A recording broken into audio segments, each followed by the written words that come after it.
Good afternoon, friends. In this video, I will be telling you in short and crisp about the sources of modern Indian history and इसमें जो BA third year में बहुत सारे topics हैं तो उसके बारे में मैं बताऊंगी कि अगर sources of Indian modern Indian history के ऊपर अगर क्वेश्चन आता है तो आप लोगों को कैसे लिखना है। तो इसमें लिखा हुआ है बुक में, उसी को मैं आप लोग को शॉर्ट में बता देती हूँ। ठीक है, तो आप लोग को जैसे कि पता है कि सोर्सेज ऑफ मॉडर्न हिस्ट्री, तो उसके बहुत सारे जो है हिस्टोरिकल मटीरियल्स जो है अवेलेबल है। रेंज ऑफ हिस्टोरिकल मटेरियल जो है अवेलेबल है, जैसे कि अपन लोग जो मिड 20th सेंचुरी और जो मिड 19th सेंचुरी से लेकर मिड 20th सेंचुरी जो है उसके बारे में अपन लोग पढ़ सकते हैं।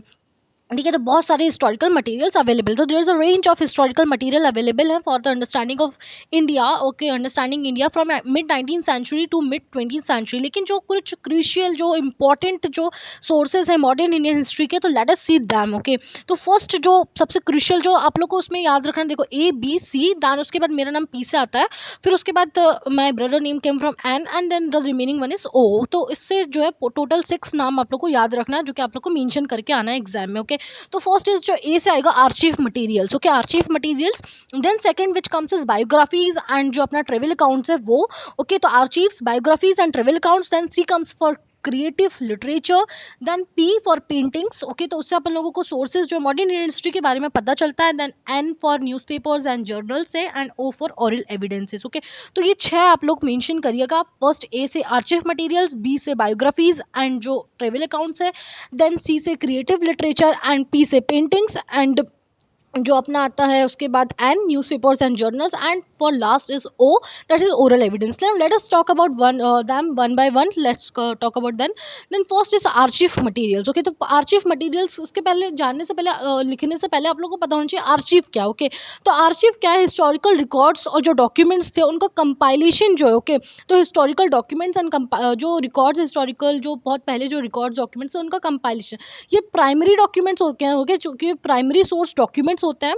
ठीक है, तो इन्हें आर्चीव बोला जाता है। तो आर्चीव, आई होप कि आप लोगों को समझ आ गया ना। तो कुछ नहीं, सिंपल सा है, जो हिस्टोरिकल जो बहुत हिस्टोरिकल डॉक्यूमेंट्स रिकॉर्ड्स हैं, है ना, तो उन्हें आर्चीव बोला जाता है, उनका कंपाइलेशन को। जो जो जो ऑफिशियल रिकॉर्ड्स हैं उनको कुछ इस टाइप से अपन क्लासीफाई कर सकते हैं।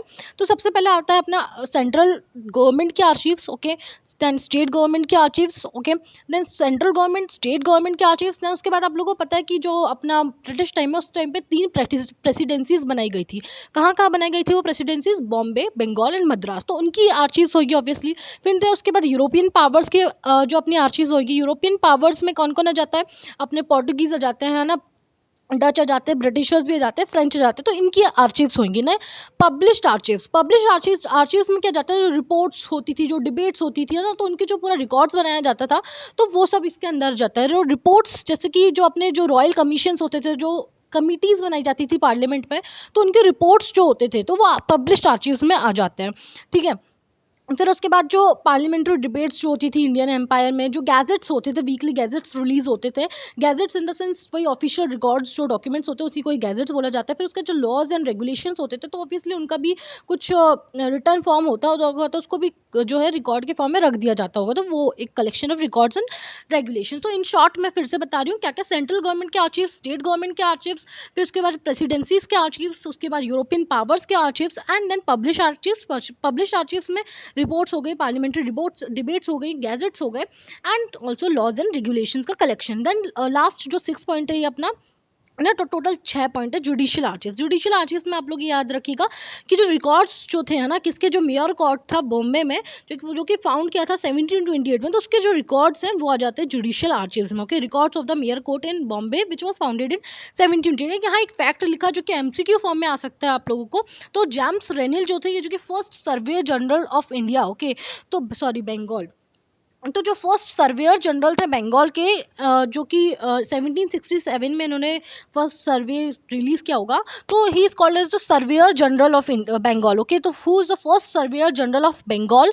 तो first surveyor general of Bengal जो थे जेम्स रेनिल। ओके, तो याद बार बार रीड करिएगा, पता चल जाएगा, मतलब याद हो जाएगा। James Rennell, first surveyor general of Bengal, 1767। Okay, now let's talks about next जो है अपना source, that is biographies, memoirs and the travel accounts. तो इसमें अपन लोग दो में डिवाइड कर सकते हैं इसको। ओके, दो में डिवाइड किया गया है। तो फर्स्ट इज जो प्रोमिनेंट ब्रिटिश ट्रेवलर्स जो थे, जिन्होंने ट्रेवल अकाउंट्स जो है लिखा है, तो दो उसमें डिवाइड किया है, first is prominent British travellers and the second one is the non British travellers. Okay, prominent non British travellers. तो इसमें अपन लोग जो ब्रिटिश प्रोमिनेंट ट्रेवलर्स हैं, जो प्रोमिनेंट ब्रिटिश ट्रेवलर्स हैं, उनके बारे में बात करते हैं। तो इसमें अपन लोग 4 पॉइंट्स लिखेंगे। फर्स्ट इज फर्स्ट जो आता है उनका जेम्स बर्नीस। ओके, 4 लोग कौन कौन से, वो लोग आप लोग सुन लीजिए। James Burnes, Alexander Burnes. Okay, तो दोनों Burnes Burnes. Okay, James Burnes, Alexander Burnes. And third जो है जॉन बटलर। ओके, बहुत सही नाम है, जॉन बटलर।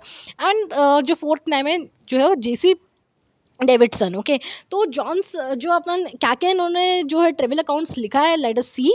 तो जॉन्स बर्नीस जो थे, जॉन्स बर्नीस, तो उन्होंने क्या है, उन्होंने जो सिंडे जो था, सिंडे वो विजिट किया था कहाँ, कोर्ट में, तो उसका नरेशन उन्होंने लिखा है। ओके, जॉन्स बर्नीस ने क्या क्या लिखा है, जो सिंडे जो था वो कहाँ गया था, कोर्ट में, और उसका जो है नरेशन लिखा है जॉन बर्नीस ने। अलेक्जेंडर बर्नीस की बात करें तो उसने बोखरा जो है ट्रेवल इनटू बोखरा, तो उसके बारे में लिखा है। देन बटलर की बात करें तो उसने प्रोविंस जो था असम का, तो उसके बारे में जो travel and adventure in the province of Assam. Okay, province of Assam, John Butler, Alexander Burnes, वोखरा।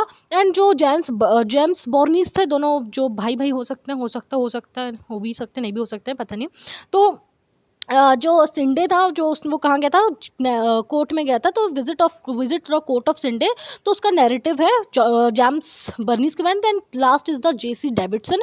तो उन्होंने जो अपर इंडिया था, अपर इंडिया से अपर क्लास इंडिया, जो भी अपर इंडिया की बात कर रहे हैं, तो इन्होंने डायरी लिखी है, diary of travels and adventures in upper India by John J C Davidson. Okay, तो 4 नाम आप लोग को याद हो जाएंगे, आई होप कि बहुत ईजी 4 नाम तो आप लोग ये कर ही सकते हो। James Burnes, Alexander Burnes, then जो अपना J C Davidson and John Butler. John Butler सबसे सही नाम लग रहा है।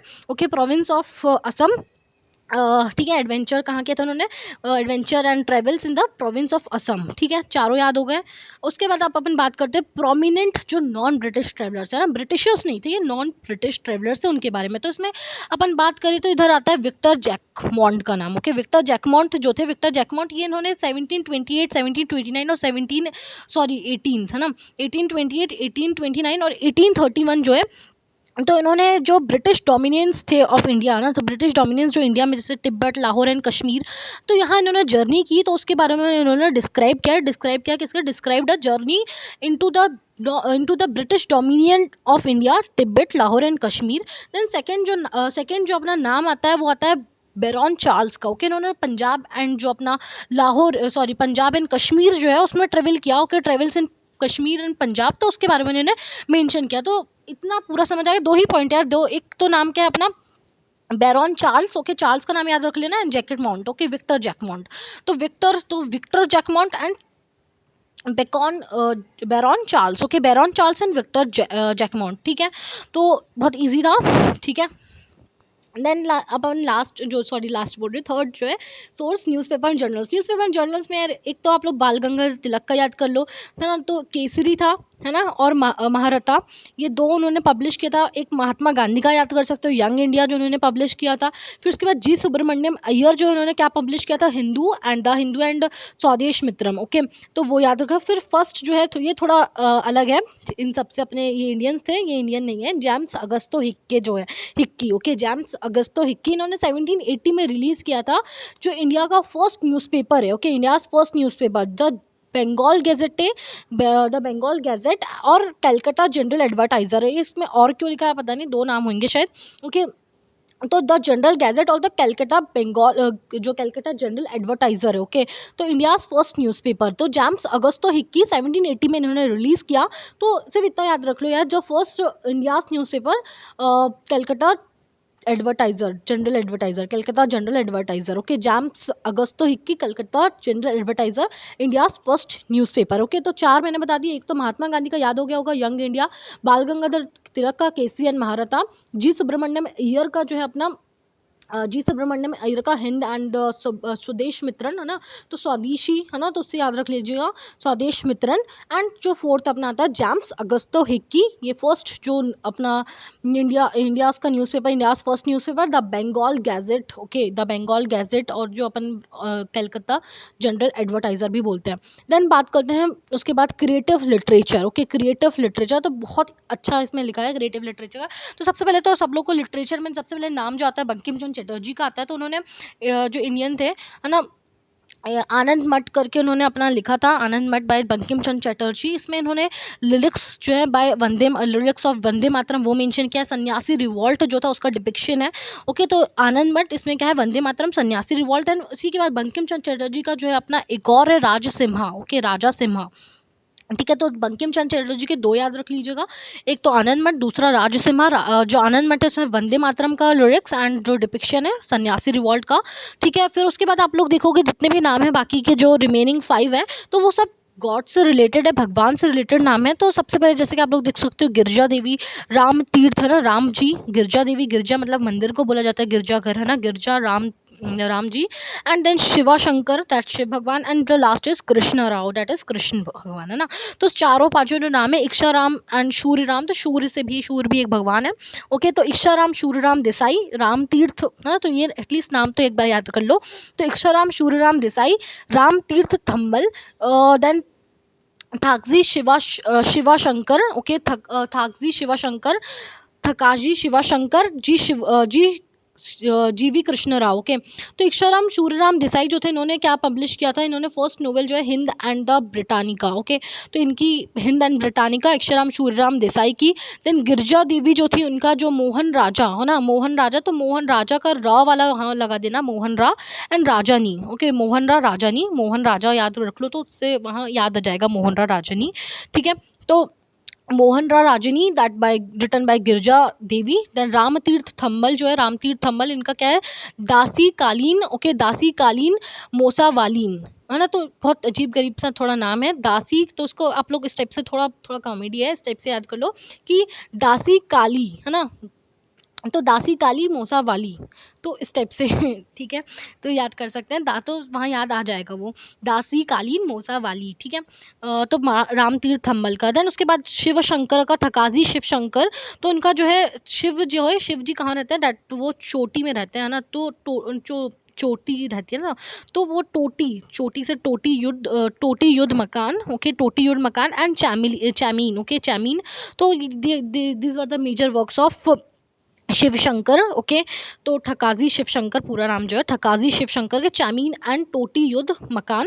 देन जीवी शंकर राव जो, सॉरी, जीवी कृष्ण राव जो है, उनका कीलू बोमोलू, कीलू बोमोलू। ओके, कीलू बो मालू, सॉरी, कीलू बो मालू। ओके, कीलू बो मालू, तो इनका किसका है, जीवी कृष्ण राव का है। एंड ये जो है, जो कीलू बो मालू जो होता है, ये रिलेटेड किससे, रूरल पीपल से रिलेटेड है। ठीक है, तो एक बार शॉर्ट में मैं क्रिएटिव लिटरेचर का फिर से बता रही हूँ, क्रिएटिव लिटरेचर का एक बार सुन लीजिए। तो क्रिएटिव लिटरेचर का कैसा है, शॉर्ट में एक बार बता देती हूँ मैं। देखो, बंकिम चंद्र चटर्जी, इतना याद रखना, बंकिम चंद्र चटर्जी जो है, उनका कौन सा, आनंद मठ था। एंड दूसरा जो है अपना जो राजा सिम्हा। ओके, आनंद मठ, राजा सिम्हा। तो आनंद मठ में जो वंदे मातरम है वो उन्होंने लिरिक्स उसके मेंशन है, सन्यासी रिवॉल्ट वो डिपिक्ट किया। देन इक्षाराम शूर्य राम जो देसाई थे, तो इक्षाराम शूर्य राम देसाई का कौन सा है, दो है, हिंद एंड ब्रिटानिका। देन उसके बाद गिरजा देवी का मोहन राजा, उससे याद आ जाएगा आप लोग को। देन उसके बाद जीवी लाइन वाइज ही बताती हूँ, ठीक है। राम तीर्थ जो थम्बल थे, राम तीर्थ थम्बल का दासी काली मोसा वाली। ओके, राम तीर्थ थम्बल, तो उससे याद आ जाएगा राम तीर्थ थम्बल। ओके, राम तीर्थ थम्बल। दैन उसके बाद अपना आता है जो थकाजी थकाजी शिव शंकर, तो उनका थकाजी शिव शंकर का कौन सा, टोटी युद्ध मकान, चामीन। ओके, फिर जीवी कृष्ण राव कीलू बोमालू। ओके, कीलू बोमालू। देन अब अपन इतना याद हो गया, ठीक है। नाम क्या क्या है, बंकिम चंद्र चटर्जी हो गया, ठीक है, उनका 2 पॉइंट हो गया, बंकिम चंद्र चटर्जी, गिरजा देवी, है ना। First is Bankim Chandra Chatterjee, second is अपना गिरजा देवी, उसके बाद इक्षाराम जो है, इक्षाराम शूर्यराम देसाई। फिर उसके बाद अपन आ जाता है शिव शंकर, है ना, ठकाजी शिव शंकर, राम तीर्थ थम्बल पांचवे, एंड सिक्स इज जीवी कृष्ण राव। ओके, तो इतना नाम याद रख लेना, जितना भी याद आ जाए लिख देना वहाँ, ठीक है, पेपर में। फिर उसके बाद आता है पेंटिंग्स। तो पेंटिंग्स में कंपनी पेंटिंग्स जो है, ये जो ईस्ट इंडिया कंपनी लीडर्स जो थे उनके द्वारा ही ये इनके लीडरशिप के अंदर में बनाई जाती थी। इन्हें पटना कलाम भी बोला जाता है, ठीक है, कंपनी पेंटिंग्स जिन्हें पटना कलाम भी बोला जाता है। These appeared under the leadership of east India company. And इसमें क्या डिपिक्ट किया जाता था इन पेंटिंग्स में, इसमें जो इंडियंस जो उनके डांसेस, कल्चर, फेस्टिवल्स, जो डांसेस, कल्चर्स, फेस्टिवल्स, ये सब डिपिक्ट किया जाता था, उनकी क्लोथिंग्स वगैरह, तो ये सब इसमें डिपिक्ट किया जाता, ताकि जब वो ब्रिटिशर्स जब अपने देश चल जाए तो उनको याद रहे भाई इंडिया के लोग कैसे थे। तो ये कंपनी पेंटिंग्स ये वही है ना। ठीक है, फिर उसके बाद नेक्स्ट पेंटिंग जो है वो उसमें जो ब्रिटिश हीरोज थे उनको कमेमोरेट किया गया इन पेंटिंग्स में। तो जो थॉमस जॉन्स बर्कर थे, इन्होंने 1859 में पेंट किया है, जिसमें उन्होंने ब्रिटिश हीरोज को कमेमोरेट किया कि जो ब्रिटिश जो ऐसे हीरोज थे उनको भी याद रखे लोग। तो इसलिए ये ब्रिटिश हीरोज को कमेमोरेट करने के लिए इन्होंने 1859 में पेंट किया था थॉमस जॉन्स बर्गर ने। देन जोसेफ नॉल पेटॉन्स जो थे, इन्होंने जो 2 साल जो अपना 1857 का रिवॉल्ट चला था, तो उसके मेमोरियल में जो है नरेट किया है पेंटिंग, तो जोसेफ नॉल पेटॉन ने। फिर उसके बाद जो अपने बंगाल जो था स्कूल जो था, पेंटिंग स्कूल था, बंगाल स्कूल ऑफ पेंटिंग, जो कि अबिंद्रनाथ टैगोर के द्वारा था। तो अबिंद्रनाथ टैगोर ने जो बंगाल स्कूल ऑफ पेंटिंग जो उसके बारे में मतलब उनका था बताया गया पेंटिंग में।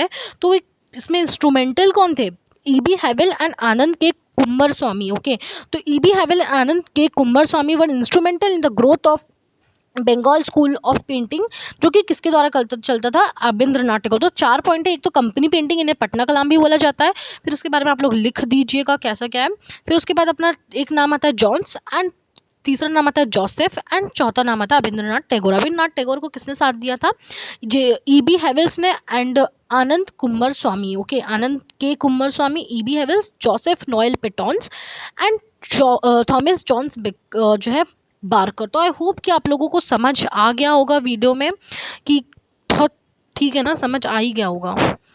एक बार और रिपीट फास्ट फॉरवर्ड में देख लीजिएगा, समझ आ जाएगा और आप लोग अब लिख पाओगे आंसर को, sources of modern history. I hope this. Thank you for watching the video.